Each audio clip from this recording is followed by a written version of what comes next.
Lep pozdrav vsem skupaj. Nepremičninski nasveti iz avtomobila. Danes bom govorila o lokacijski informaciji, kaj je to lokacijska informacija in zakaj jo potrebujete. Torej, če se odločate za nakup parcele oziroma če boste šli v gradnjo vaše hiše v lastni režiji, najprej potrebujete, seveda preden date ARO, lokacijsko informacijo. Lokacijska informacija je v bistvu uradni dokument, ki določa merila, pogoje gradnje. Kaj je lahko vse v lokacijski informaciji navedeno in pomembno za vas? Naklon strehe, neto tlorisna površina novogradnje, višina novogradnje, recimo, če je pod spomeniškim varstvom, imamo tudi razne odmike, verjeli ali ne, lahko je navedeno tudi barva fasade.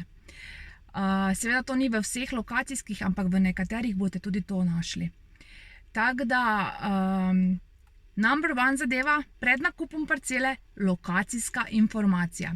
Dostikrat me stranke kličejo, ko prodajam katere parcele, z vprašanjem, lahko imam ravno streho. Tudi to je navedeno v lokacijski informaciji. Torej, ali je lahko streha dvokapnica ali ravna streha. Lokacijsko informacijo lahko naročite na občini, kjer kupujete zemljišče, seveda vaše. Mislim, da je taksa okrog 22,66 evrov, kar preko spletne strani občine.